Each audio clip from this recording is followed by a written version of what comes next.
they jack us up and down like this now? I hope nobody carry belly. Why you ask, oh? Because this road where they see, so it no guarantee safe delivery.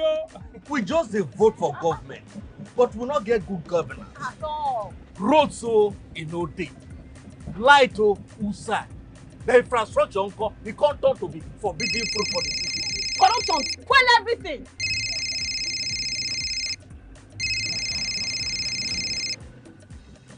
Hello? Hello, madam. Good afternoon. Good afternoon. My name is Mrs. Ayeni. I am calling from the Ministry of Humanitarian Affairs. Okay.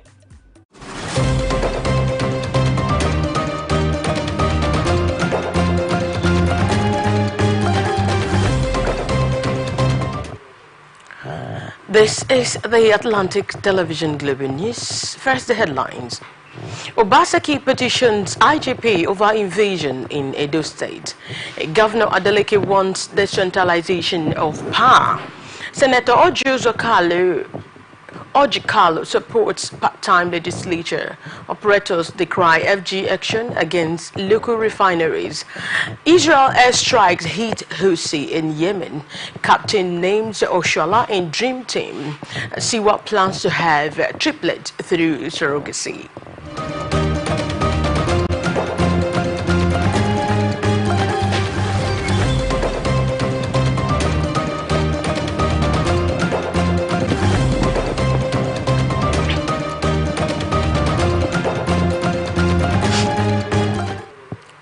A very beautiful evening to you, and thank you for joining us. My name is Angel Ngokoma. And now, the news and details. Analysts has accused the River State Independent Electoral Commission of bias for excluding the All Progressive Congress from participating in activities of the forthcoming elections in the state. Speaking on Atlantic Television Network program Open Air, a political analyst, George Chinda, decried the action of the River State Independent Electoral Commission for denying the opposition party access to the council's polls. So for him to be excluded, what that means is that they do not even want or expect them to participate. Because this is a meeting calling for political parties, to come together and, forge a common front on how the election can go peacefully and all of that. And one party, an important party as the APC in this state, was excluded. So I think that would be the reason why the man has gone to court for interpretation of the law. Meanwhile, Zoe Tamunoye has called on the Chief Justice of the Federation to guard against judicial anarchy in Rivers State. Drawing the attention of the Chief Justice of the Federation. I'm pleading with him not to allow the Nigerian judiciary to draft to a point where it will lead to anarchy. Our democracy breeding strong men instead of strong institutions. And as a result of the weakness of the institution, these strong men take advantage.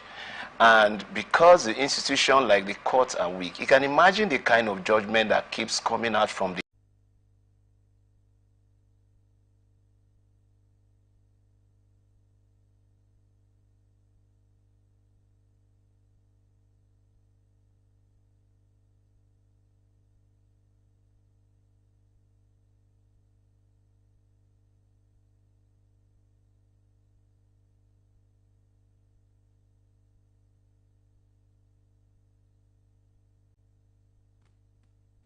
state of masterminding the crisis that led to the invasion of the Benin airport and the killing of police inspector Ako Onu and the shooting of several others by political thugs.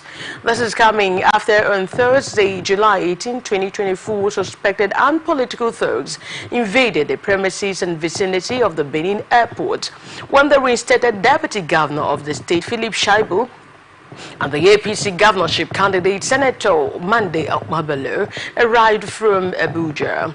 The invasion led to the shooting death of Police Inspector Ako Onu, who was attached to Mopol 45 Abuja and served as an orderly for the APC governorship candidate, while several others sustained various degrees of injuries. And reacting to the incident, the Edo State government said it has petitioned the Inspector General of Police to investigate the incident by inviting the reinstated Deputy Governor Philip Shaibu and other members of his group. The petition signed by the State Solicitor General, Professor Faith Osadalo, on behalf of the State Attorney General and Commissioner for Justice, said if those accused are found culpable, they should be brought to book.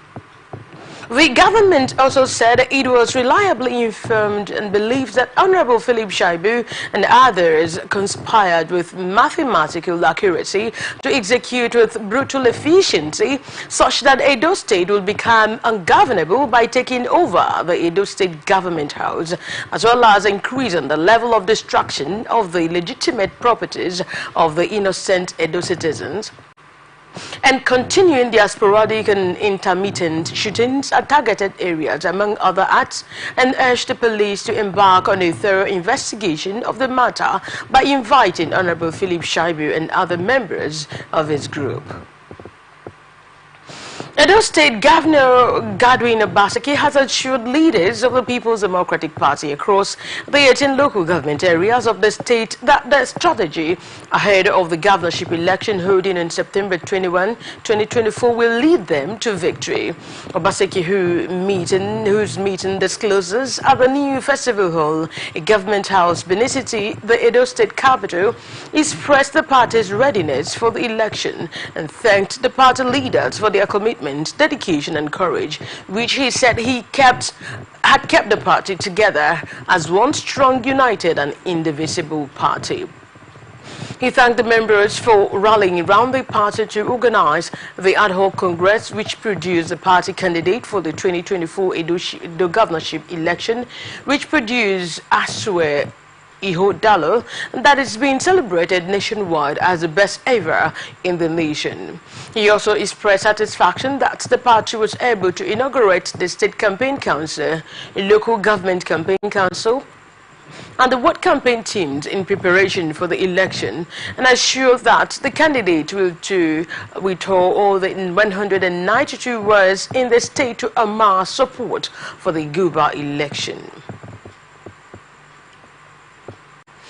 Nigerian army have successfully dislodged and destroyed the several terrorist camps belonging to the indigenous people of Biafra and the Eastern Security Network in Abia State.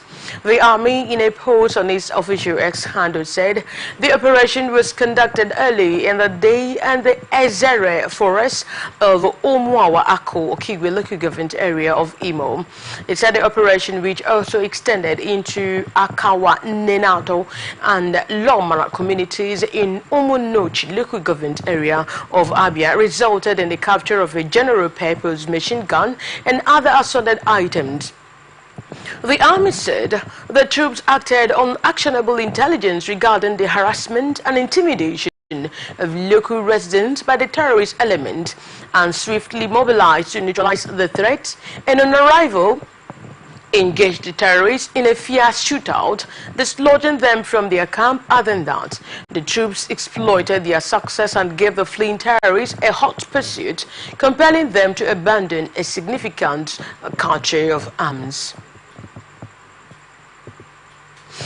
Ebonyi State Governor Francis Nwifuru has denied allegation that the local government area election in the state was marked by voter apathy. Nwifuru, who voted at the Eduku Okemini 002, said voters in his ward, for instance, contended with several factors such as rain and farm engagement, and voters were therefore not required to stay at their polling units after voting due to such factors. He called on governors across the country to ensure the conduct of the LGA polls constitutionally, which he said was the best for the councillors, while expressing support for the recent Supreme Court judgment on local government autonomy, which he said the state is still studying aspect of the judgment that has aberration, and described the voting process as peaceful and credible, insisting that the wishes of the electorate must prevail. Meanwhile, immediate past governor of Ebonyi State and Minister of Works David Umahi has lauded Governor Francis Nwifuru over the peaceful conduct of the local government election in the state on Saturday, adding that the party's anticipated victory was a result of the governor's style of governance, which according to him has endeared him to the people of the state. Ebonyi State chapter of the People's Democratic Party has expressed dismay over the party's non-participation in the Saturday local government elections, blaming the development on its leadership crisis. The election were held in the 171 wards of the 13 councils of the state's PDP chairman, caretaker committee, and the state Steve Oruro said that the party was not happy with the situation, while the executive were working assiduously to bring the party back to life in Ebonyi and urged members to be more united. This is coming after the major opposition parties in the state, including the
over 3 million vehicles.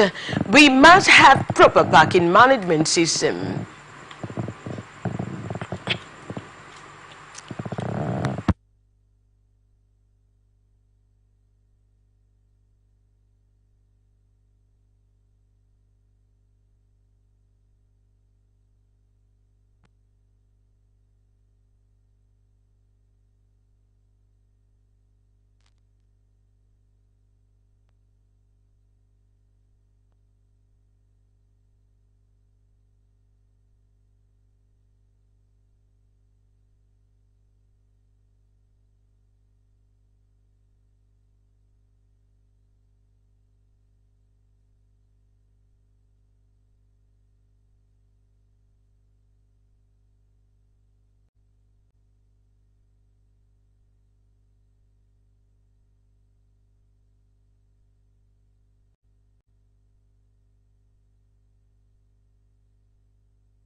Effective coverage of eye care.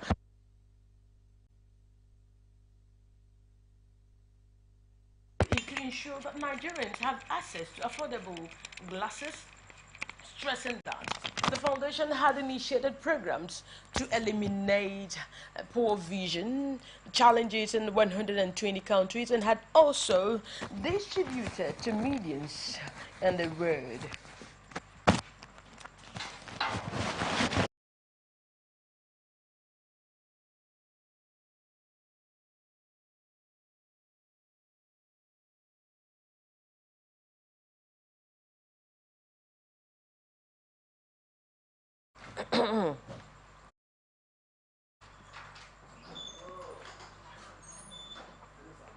Operatives of the National Drug Law Enforcement Agency have discovered illicit drugs concealed in incense, candles, and ladies' wear in Lagos State.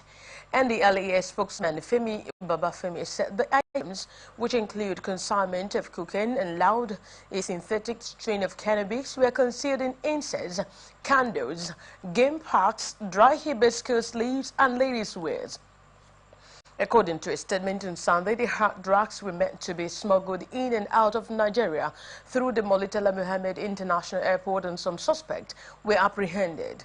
The statement also said a businessman, Abdul Wahab Walabi, was on Thursday, July 18, 2024, arrested at his Horizon Court, Lekki, Lagos residence after a consignment of 40 parcels of loud weighing 20.30 kg hidden in packs of chessboard, Scrabbles, checkers, and poker set brought in from Canada on a British Airways flight was intercepted at the Sako import shed of the Lagos Airport during a joint examination of the cargo with men of Customs Service. On his part, the NDLEA chairman, Brigadier General Mohammed Buba Marwan, retired, commended anti-narcotics officers for the seizures. Other than that, the operational successes and those of their compatriots across the country are well appreciated, and urged them not to rest on their oars, but continue to intensify ongoing drug supply reduction and drug demand reduction efforts. Suspected armed men have kidnapped 5 persons and killed 2 commuters along the Ifon-Owu highway in Ondo State. Eyewitness said the driver of the commercial vehicle and a female passenger were shot dead at the scene of the incident, while 5 other passengers, including a corps member, were taken away by the gunmen. However, 2 of the victims managed to escape with varying degrees of wounds, while one of the eyewitnesses said the fully loaded commercial vehicle was coming from Anambra State heading for Owo and Akure in Ondo State when the gunmen struck. The public relations officer of the Ondo State Police Command, Fumilayo Odunlami, confirmed the incident and assured that a team of policemen had been deployed to the area and are currently combing the nearby forest to apprehend the kidnappers and rescue the victims. Osun State Governor Ademola Adeleke has called for devolution of power to the state rather than the centralization of governance and powers and responsibilities. The governor said employing such a strategy to tackle the challenge of inflation ravaging Nigeria's economy and would yield the expected result.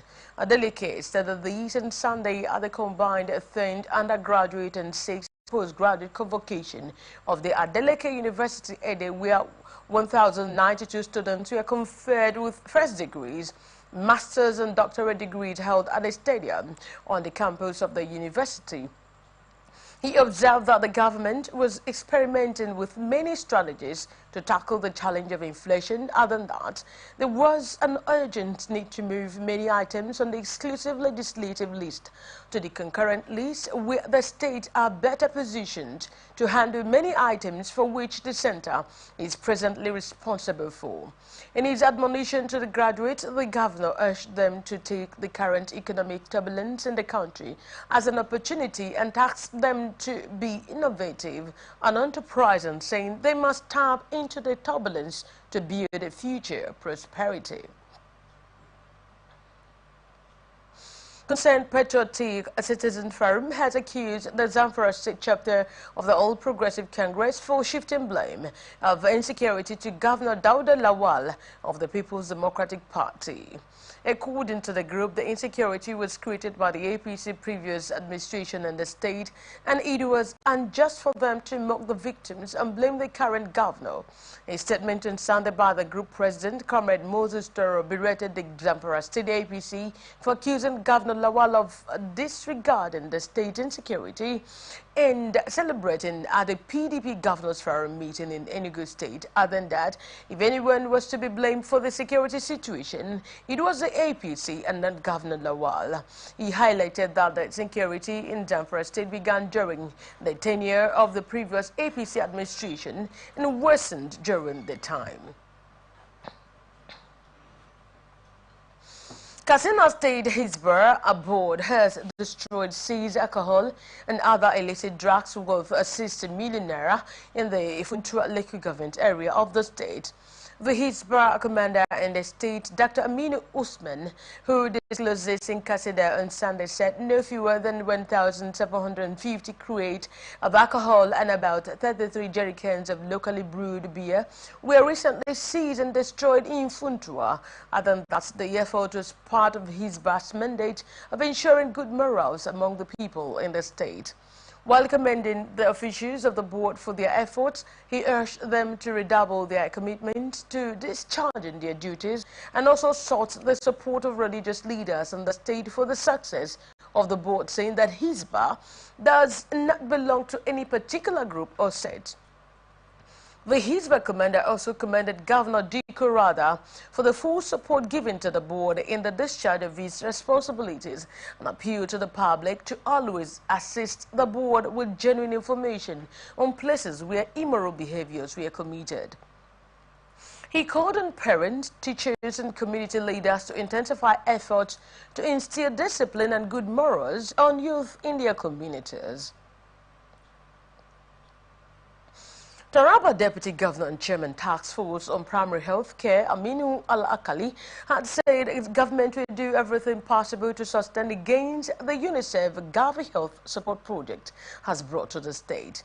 Akali made the pledge at the end of a one-day retreat with state and local government policymakers on primary health care performance and the sustainability of the PSC Memorandum of Understanding implementation between the state government, UNICEF and Gavi held in Yola, Adamawa State. Earlier, the Executive Secretary of the Taraba State Primary Health Care Development Agency, Dr. Tukura Nyungwa, said poor release of funds to the agency was responsible for the ineffective functioning of primary health care centers in the state. Yingwa revealed that the PSCs in Taraba were facing significant challenges due to the non-payment of counterpart funds. Other than that, despite Gavi providing the necessary funding, the Taraba government has not met its commitment, including the engagement of 450 health workers. About 1,664 persons have been displaced by ravaging flood in 4 communities in Gada local government area of Sokoto State. A statement signed by the Information Officer Sokoto Emergency Management Agency, Abdullahi Ghani, on Sunday said the flood was as a result of a recent downpour in the area. Ghani said the flood also destroyed several hectares of farmland and destruction of a high number of sheep and goats. The statement said at Gidana Tudu village, a total of 38 houses and 52 households were affected by the incident. At Seaset town, a total of 68 houses and 89 households were also affected. This is coming after the federal government, through the Minister of State of Environment, Dr. Isaac Salako, said 94 towns are at risk of a 5-day flooding and identified locations and their environs would likely witness heavy rainfall that may lead to flood within the prediction period.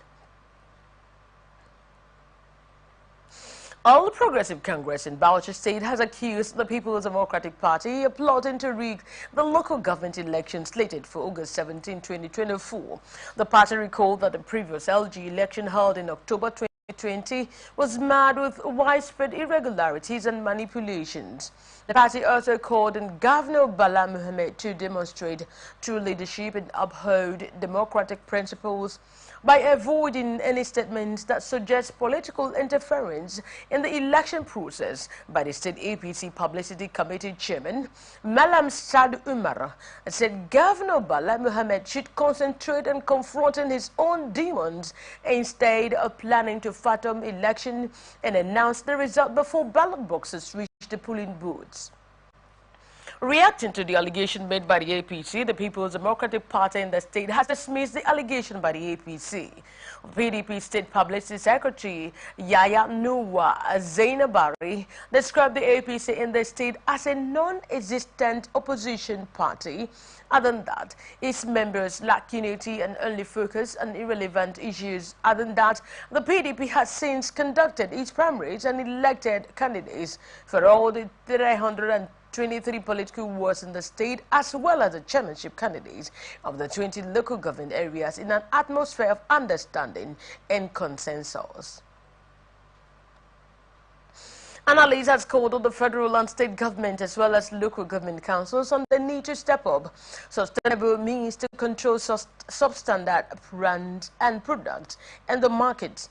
Speaking on Atlantic Television Network program 18 Sunday, an economic expert, Denima George, emphasized on the need for adequate supervision and regulation of commonly consumed items in the market. Now, when you talk about food, it's a basic, important necessity for survival. And I want to use the opportunity to call on the authorities to do more, especially as it relates to food, drugs, water. Denima George also highlighted unhygienic practices from vendors and the country, as well as calling on food-related agencies and national sensitization against substandard foods. Nigerians that you can trust with things, but they are the bad eggs in the system that are defacing the system, giving the system a bad brand, a bad image, a bad representation, becoming toxic to the system, making it difficult for people to survive, the health of the citizens, putting it at risk. You see, this bromate you're talking about is very deadly to the system. Now, from the reports, you talk about people using sugar, sugar that is not healthy. That's why I'm using this statement. Many Nigerians are sugarized.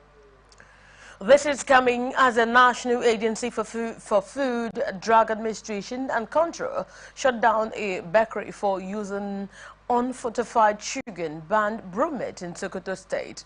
The NAFDAC State Coordinator Garba Adamu said the bakery was detected during a special raid by agency officials. You're watching the Global News on Atlantic Television Network. We will be back after this short break. Please stay tuned.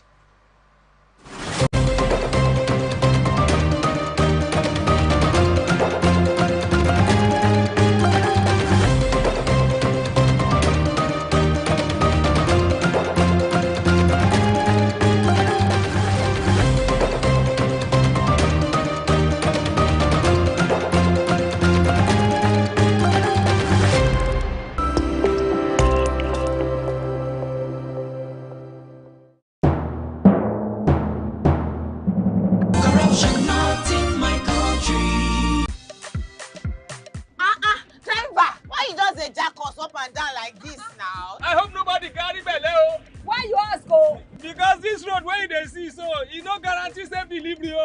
We just dey vote for government, but we not get good governance. At all. Road so no dey. Light outside. The infrastructure it can't turn to be forbidden fruit for the city. Corruption. Well, everything.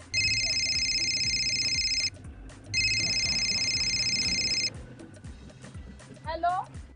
Hello, madam. Good afternoon. Good afternoon. My name is Mrs. Ayeni. I am calling from the Ministry of Humanitarian Affairs. Okay. Okay, I've been expecting your call. Madam, remove this your phone from loudspeaker. No vex. Now my phone be like that. Hello? Are you there? I hear, I'm hearing you. Yes. We saw a copy of your invoice for computers, printers, and laptops. Yes. Are you working on them now? Ma, the prices you quoted are way too high now. Madam, sorry, please don't cost. We found the laptop you said is 1.8 million naira for 600,000 naira. Hello? Now my body network there. I can't hear you. Network is bad. Madam, we can hear you. Continue. Hello, I can't hear you. I will call you back. Their behavior not good now. Madam, now this kind behavior they kill our country. You suppose do things differently, make Nigeria for better. Corruption not in my country. This message is brought to you by the Akinfade Foundation, the MacArthur Foundation, and with broadcast support from Atlantic Television Network. Corruption not in my country. I don't get a lot. Boy, they won't buga me small. They say, man, give them bribe. I say, nothing. Okay, now, we'll go block later. You remember that contract we will do that time now? They don't pay. But first, you see the house rent with the old things. We go first call caretaker, take the money, slap am. Beg, see, you know, say I get annual levy why they pay for club. Where me and boys they shark beer in our house, I go pay that one. You remember say me and tell you I go buy you motor. I go buy na. Okay, they pay you money now. We don't they beg caretaker? Why would they beg landlord, old man, and they agree give us time? Money can't come now. You won't divert time. You said na corruption. Corruption, not in my house and not in my country. Sure? Sure. Corruption not in my country. This message is brought to you by the Akin Fade Foundation, the MacArthur Foundation, and with broadcast support from Atlantic Television Network.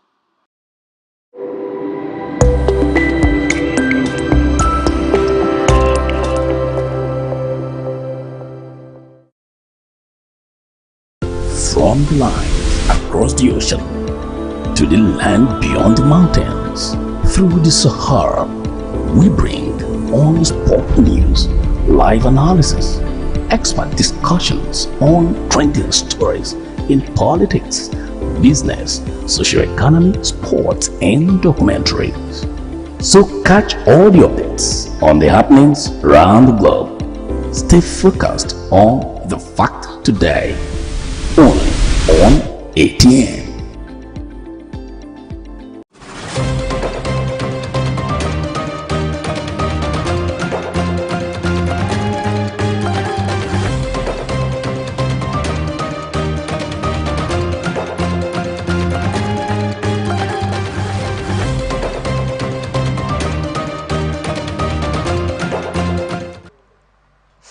We're glad to have you back. This is the Global News on Atlantic Television Network, and now the rest of our stories.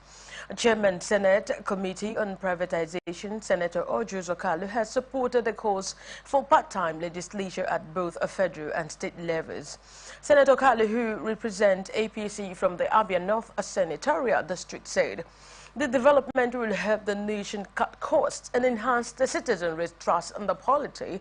The former Abia governor, who disclosed this, said not only the Senate and the House of Reps will have part-time, but all the legislative houses in Nigeria will be part-time, and maintained that these would be part of austerity measures to reduce the cost of governance, arguing that regional government is another viable alternative. The ex-governor explained that contrary to misconceptions among Nigerians, senators are not paid enough, but called for quick constitutional amendment for a part-time sitting Senate and part-time sitting House of Reps and other 36 state houses of assembly in Nigeria. House of Representatives Joint Committee on Finance and Petroleum Resources has vowed to deal with oil companies which failed to participate in the ongoing investigation of the loss of $60 billion inflicted cash costs by the Nigerian National Petroleum Company Limited joint venture agreement. This is coming after the joint committee co-chaired by James Falake, Chairman Finance, and Alhassan Adogua, had in the past week frowned at the absence of chief executives of companies and agencies earmarked for the probe at the hearings. It also chided the presentation made by the few who turned up, even as it warned against the practices of some companies sending reps instead of their top executive officers. Not happy by the uncooperative attitude of the invited companies, co-chairman Adogua said the committee would not take it lightly with those who attempt to undermine the constitutional power of the parliament. A statement issued by the media team of the committee on Sunday quoted Adogua that for those who have not come because there were several companies and agencies that were invited, and it's like they were insensitive to the invitation of this important committee. This is unacceptable. House of Representatives Committee on University Education has tasked the Vice Chancellors and Management of Federal University of Lafia, Nasarawa State and Federal University of Health Sciences, Otukpo Benue State on the need to judiciously utilize both human and material resources. The Chairman House Committee on University Education, Abubakar Hassan Fulata, who disclosed this after a visit to the two universities over the weekend, said without effective and efficient use of the scarce resources. Fulata said without effective and efficient use of those scarce resources, the aim of setting up the two universities will not be achieved. National Board for Technical Education says from August 2024 there will be no more physical accreditation or other quality assurance activities in the institutions under its purview.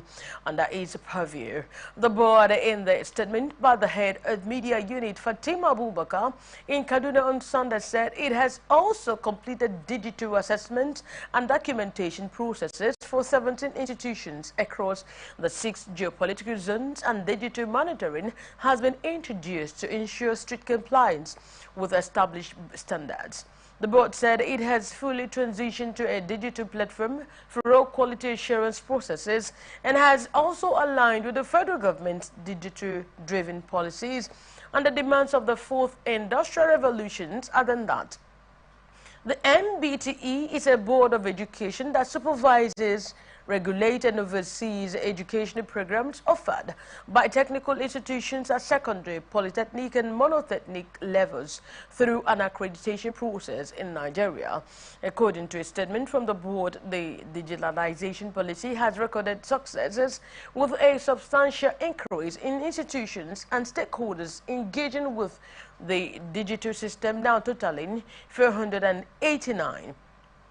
The NBTE's digitalization drive, led by the Executive Secretary, Professor Idris Bugaje, aims to deliver more efficient, effective and transparent quality assurance processes, ensuring cost effectiveness and integrity. Other than that, the development is expected to enhance the quality of technical vocational education and training institutions in Nigeria, aligning with global best practices.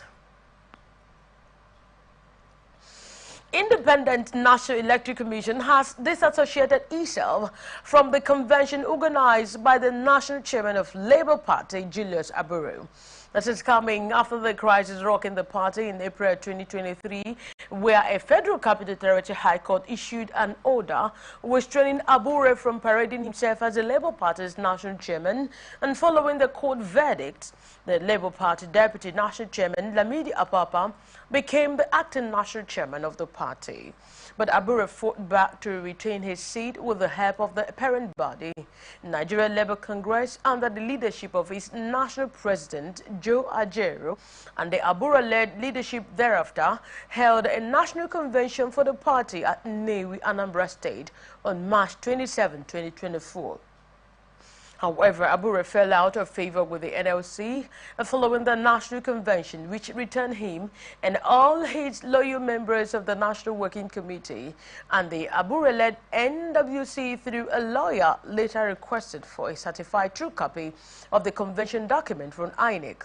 While the Electoral Commission, in a letter dated July 18 and signed by Acting Secretary Haliru Aminu, said it couldn't report on the convention because it did not monitor it. And regrettably too, the Commission did not monitor the Labour Party convention of 27th March 2024 and cannot therefore report on the convention. Reacting, the National Publicity Secretary of the Labour Party, Obiora Ifu, however, said INEC didn't reject Abure-led convention and that the inability of the Commission to monitor. Federal High Court sitting in Abuja has ordered the Independent National Electoral Commission to hold state governors, their deputies and others to account over cases of electoral violence, bribery, vote buying and conspiracy during the 2023 general elections. A statement issued by the Socio-Economic Right and Accountability Project's Deputy Director, Kolawole Oluwadare, on Sunday, the court ordered INEC to ensure the appointment of independent counsel to investigate cases of electoral violence and other electoral offences against state governors and their deputies during the 2023 January elections. The court also ordered INEC to promptly, thoroughly and effectively investigate cases of electoral violence and other electoral offences committed during the 2023 general elections and to identify suspected perpetrators and their sponsors and ensure their effective prosecution. The judgment was delivered by Justice Obiora Egwatu following a mandamus lawsuit filed by Serap, and Justice Egwatu also ordered INEC to swiftly prosecute all arrested offenders and the 2023 general elections in the custody of the Nigeria Police Force, Economic and Financial Crimes Commission, Independent Corrupt Practices and Other Related Offences Commission, and other law enforcement agencies. In his judgment, Justice Egwatu held that he compassionately evaluated the positions in the affidavit of Serap. And he said, I have no reason not to believe the depositions, more so when there are documentary evidence in the support of the depositions. Other than that, the sole issue of whether the relief of judicial review and others of mandamus is resolved in favor of Serap. Labour Party has refuted claims made by the presidency that its presidential flag bearer Peter Obi and his supporters are behind the planned nationwide anti-government protest scheduled to hold in August when the presidency described calls for the nationwide protest under the hashtag Tinubu must go and Revolution 2024 as treasonable. In a lengthy tweet published on his X account, the special advisor to the President on Information and Strategy, Bayo Onanuga, accused the presidential candidate of the Labour Party in the 2023 elections, Peter Obi and his supporters, of spreading the hashtags, alleging that they are not Democrats but anarchists who want to end an elected government to be highly treasonable, while describing the wanton revolution as a call for a coup d'etat. Onanago, however, floated a Save Nigeria rally from August 1 to 15, 2024, in response to plans for nationwide protests from August 1 to 10 against the rising cost of living and economic hardship, and claimed that those organizing protests were also behind the NSAS protests of October 2020, which later turned violent. He, alleged that the protest planners are also the same people who were instigated by IPOB leader Nnamdi Kanu to launch the destructive NSAS protests in Nigeria in October 2020. Other than that, NSAS began a genuine protest by youth against the police special anti-robbery squad and notorious for its high-handedness. We are moving on to the business news. Local refinery operators have lamented that the declaration made by the Nigerian Mainstream and Downstream Petroleum Regulatory Authority that the federal government would continue to import fuel shows that the government had taken sides against local refineries. The operators under the aegis of the Crude Oil Refiners Association of Nigeria expressed worry over the recent widely circulated interview of the Chief Executive Officer of the Nigerian Midstream and Downstream Petroleum Regulatory Authority, Ahmed Farouk, who was quoted as having described locally produced diesel as inferior to imported ones. This is coming after the federal government, through the Nigerian Midstream and Downstream Petroleum Regulatory Authority, declared that the importation of refined petroleum products into Nigeria was going to continue alongside the production of commodities by the Dangote Petroleum Refinery to prevent monopoly and ensure energy security, while the government had also warned against being over-dependent on the $20 billion refinery located at the Lekki Free Zone in Lagos, stressing that the demand by the refinery that all oil marketers should buy product from the plant does not support competition. And inside Farouk, who had disclosed this in Port Harcourt River State capital, stated that the diesel produced by some local refineries was inferior to the ones imported into Nigeria, a development that perturbed local refiners, and reacting to the position of the regulator. Through their umbrella body, the indigenous crude oil refiners declared that the government had taken sides against local refiners. The Publicity Secretary of the Crude Oil Refiners Association of Nigeria, H.A. Idoko, said the operators are worried that the Chief Executive of Nigeria Midstream and Downstream Petroleum Regulatory Authority would make such categorical statements, suggesting strongly that he is taking sides. So much so that he even ridicules his own agency's processes when he refers to the petroleum product produced by refineries that his agency closely regulates as inferior, thereby undermining the country's health and safety procedures. This has huge implications for the oil and gas industry and energy security in Nigeria. Aliko Dangote, Africa's richest man, from the federal government to build his $20 billion refinery sited at the Lekki Free Trade Zone. He called on the House of Reps to investigate the quality of diesel and petrol at filling stations, refuting the claims that petroleum products from his refinery are substandard. Dangote also urged the House to set up a committee to test products at various filling stations across the country, decrying the damage being done to vehicles and engines by substandard products. You are still watching the news on Atlantic Television Network. Up next is the international tidbit. Israel has carried out airstrikes on the Houthi-controlled Red Sea port of Hodeida in Yemen a day after a drone launched by the group hit Tel Aviv. Defense Minister Yoav Gallant said his country will send a message to the Houthi Gulf movement.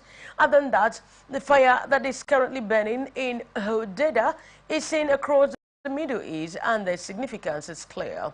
Houthi-linked said that 3 people were killed and more than 80 injured in Saturday's strikes in what Houthi official Mohammed Abdul Salam said was a brutal Israel aggression against Yemen. On Sunday morning, the Israeli military said it had shot down a missile fired from Yemen before it crossed into Israel's airspace. Adding that, air sirens had been activated in Israel's Red Sea port of Eilat following the possibility of falling shrapnel. In a statement, the Israeli Defense Forces said after 9 months of continuous aerial attacks by the Houthis in Yemen towards Israel, Israeli Air Force fighter jets conducted an extensive operational strike over 1,800 kilometers away against Houthi terrorists, military targets in the area of the port of Hodeida, adding that the IDF is capable of operating anywhere required and will strike air force that endangers Israelis. Bangladesh Supreme Court on Sunday rolled back some of the quotas on government jobs, which sparked huge protests. It is coming after in 2018 the civil service quota system, which reserved more than half of civil service posts for certain groups, was scrapped following similar protests. But in June, the High Court reinstated it, ruling its removal unconstitutional, while on July 10, the Supreme Court suspended the quotas for 1 month while it took up the case. On Sunday, the country's top court dismissed the earlier ruling that brought back the quotas, directing that 93% of government jobs will be open to candidates on merit without quotas. And dozens of people have reportedly been killed and hundreds injured in the violence which saw demonstrators gathered on street and university campuses in the capital, Dhaka, and other cities. Ahead of the ruling, Bangladesh on Sunday extended a curfew imposed on Friday to try to quell the violence and deployed soldiers to patrol the street of the capital, Dhaka, and that the curfew was extended until after the Supreme Court hearing and will continue for an uncertain time following a 2-hour break for people to gather supplies. South Korea's First Lady Kim Hong-hee has been questioned over allegations of stock manipulations and graft involving $2,200 luxury a handbag. The questioning comes as the opposition calls for a special probe into the First Lady, who has been under scrutiny for accepting a draw bag in violation of government ethics rules and for her alleged role in a stock manipulation scheme.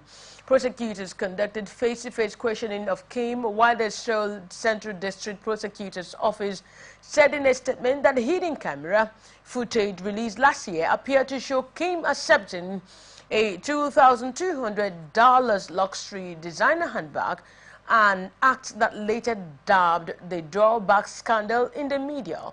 The scandal hit President Yoon Suk-yeol's already low approval ratings, contributing to a stinging defeat for his party in general elections in April, as it failed to win back a parliamentary majority.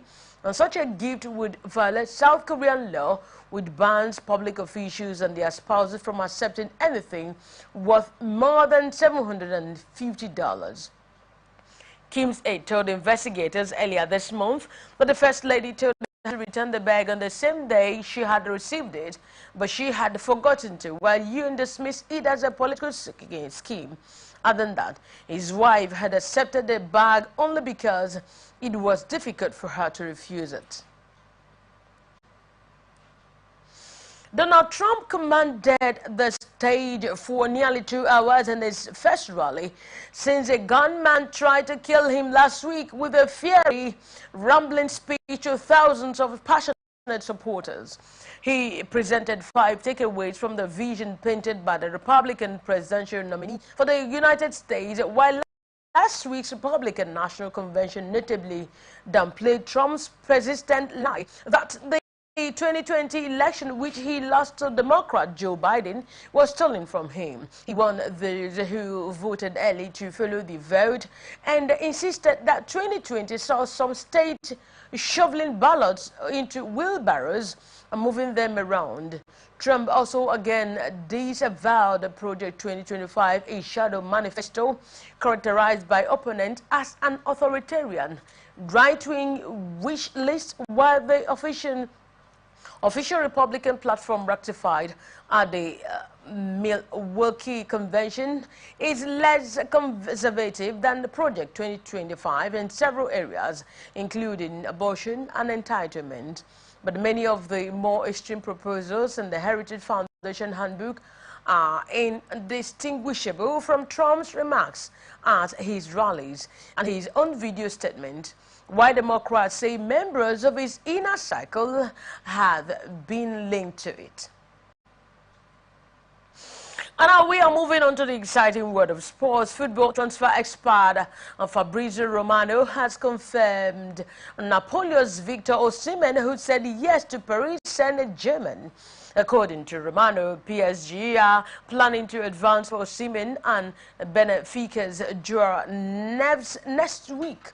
He discloses in a tweet in his X account on Sunday, and Benfica understands Joao's desire to join PSG, while talks are advancing between the clubs to get it done. Official squad numbers of the Super Falcons 18-player roster for the 2024 Olympic Games have been revealed. Talismanic forward Asisiat Oshola will don her number 8 shirt, dependable shot stopper. Chiamaka Nnadozie will wear number 16, while Benfica of Portugal star Chrissy Ucheibe will take the prestigious number 10 shirt. Russia-based forward Chukwu Ononye McLeans has been handed the number 9 shirt, while Nicole Penny will wear the number 4 jersey previously worn by the injured Ashley Promptry. Penny's elder sister Tony will keep her number 7 jersey, with Captain Rashidat Ajibade striking with the number 15 shirt, while other shirt numbers are Osinachi Ohanle, 3, Tosin Demin, 14, Jennifer Echigini, and Uchenna Kano, 12. The Super Falcons will open their campaign against Brazil at the Stade Bordeaux on Thursday, while Randy Waldrum's side will also face world champion Spain and Japan in the same group. Zambia captain Barbara Benda has named Asizia Oshola in her ideal 5A side team. Benda is regarded as one of the best female footballers to have come out of Africa. The 24-year-old will lead the Copper Queens at the 2024 Olympics in Paris and will be Zambia's second consecutive appearance at the Olympics after their debut in Tokyo 4 years ago.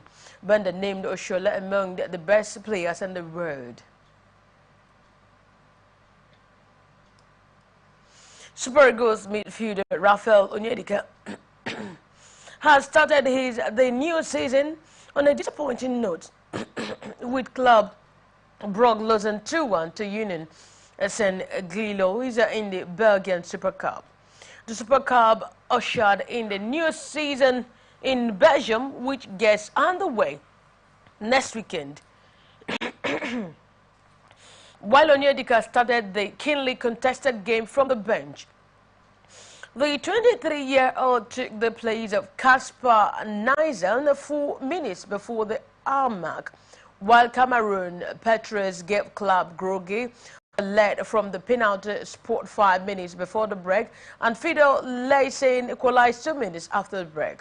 This is coming after Christos Zolis reduced the defeated Club Brugge 11 minutes from time.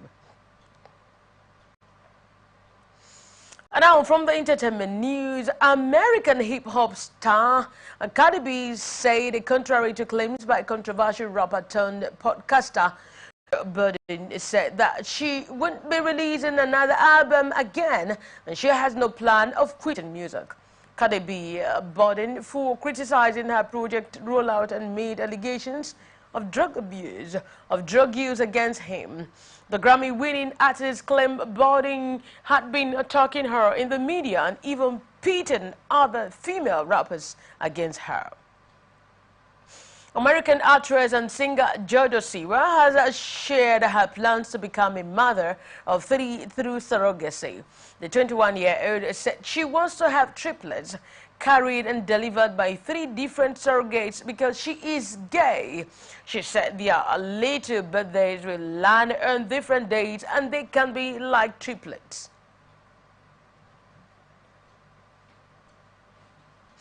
And that's it on the Global News for tonight. Before we go, let's take a quick look at the major stories. Obaseki petitions IGP over invasions in Edo State. Governor Adeleke wants decentralization of power. Senator Oju Kalu supports part-time legislature. Operators decry FG action against local refineries. Israeli airstrikes hit Houthi in Yemen. Captain names Oshola in Dream Team. Siwa plans to have triplets through surrogacy. And that's it on the news. Thank you so much for watching. I am Angel Wokoma. Please, you can follow us on our social media platforms. We are on Twitter at Atlantic TV Net, on Facebook and on YouTube at Atlantic Television Network, and on Instagram at Atlantic TV Network. Peace and unity are the pathways to progress. And from me is good night.